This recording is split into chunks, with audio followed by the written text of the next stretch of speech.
মাগরিবের আগ মুহূর্ত, বৃষ্টি আসার আশঙ্কা ভাবছিলাম, কিন্তু বৃষ্টি চলে আসছে।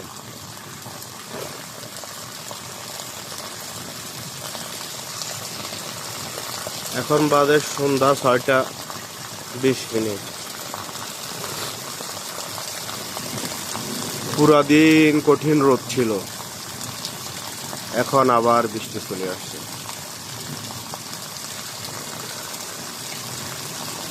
এই বাড়িটা গাটার গুলা ক্লিয়ার করতেছে পানিগুলা চলে যাওয়ার জন্য। মাশাআল্লাহ, মবরুক। বৃষ্টির পানি জমে গেলে অনেক সমস্যা। গাছের পাতাগুলা দেখেন, আমাদের এই অবস্থা কালকে রাত্রের থেকে পুরা সামান উঠে রাখছি।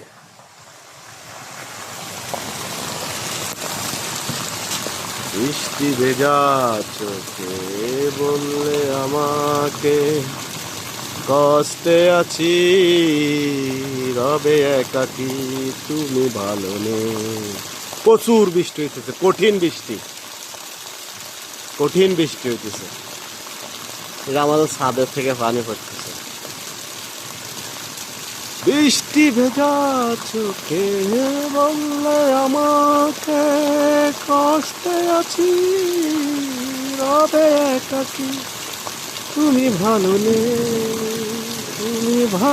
নেই। এই কথা বলতে বলো, কি করে আমি ভালো থাকি। এই বৃষ্টিতে ভিজলে আবার জ্বর ফেলি পানি তো বহুত মজা দিতেছে। আমারও মন চাইছে ভিজার জন্য, কিন্তু কিছু করার নাই। রুমে অনেক মানুষ অসুস্থ, জ্বর সর্দি এমনি লাগে রয়েছে। একবার পরে গেলে কেউ দেখার নাই, তাই ভিজাটা অনেক সমস্যা। আমার দেহ গেল, কালটা গেল গো বন্ধু,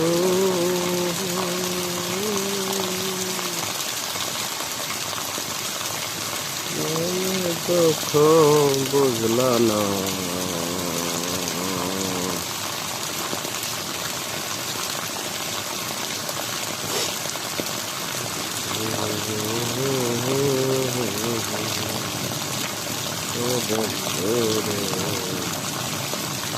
বাড়িটা অনেক কষ্ট করতেছে গাটার গুলা সাফাই করে দেওয়ার জন্য। গাটার গুলা ক্লিয়ার হইলে পানিগুলা সরে যেত, কিন্তু গাটারের কোন জায়গায় পানি গিরবো, পাতা লতা পানি বসে যায়। আমাদের এখানে পানি বেশি জমে, আমাদের এটা একটু ন্যাচ জায়গা, চারের তরফ থেকে পানি আসে, এখানে বেশি জমে যায়। এই কারণে সামনে মসজিদের পানি, এইদিকে মানুষের সবাই ছাদের পানি আসে, আমাদের এখানে পানি জমে যায়।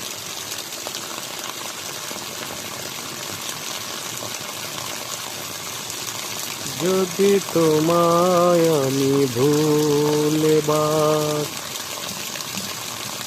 যদি তোমায় আমি ভুলে ভাবি। আমাদের অবস্থা দেখো, পুরো সামান উপর হয়ে গেছে, কাজ বন্ধ বৃষ্টির কারণে। যদি বৃষ্টি এখানে রাস্তা মতরুজ হয়ে যায়, তাহলে ঘরের দিকে পানি চাপ দিবে, তাই পুরো সামান কালকে রাত্রে উঠাই বসে গেছে। বৃষ্টি থামলে আবার কাজ কাম শুরু হবে। এমনি তো হইলো ঈদ ভাঙা মাস, চারিদিকে অবস্থা ভালো না, এর ভিতরে আবার বৃষ্টি আশঙ্কা। প্রবাস জীবন তো আর ভালো লাগে না, একটার পর একটা লেগে থাকে।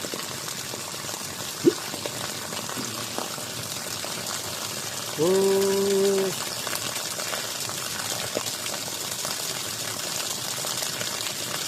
সর্বনাশা পর্দা নদী,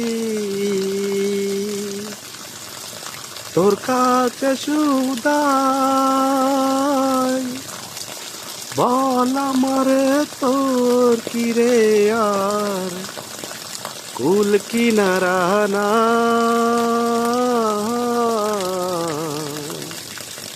কুল কিনারা নাই, ও নদী কুল কিনারা না একে তো মোর ভাঙা তরি আর উপরে বৃষ্টির আশঙ্কা একটু কমে গেছে,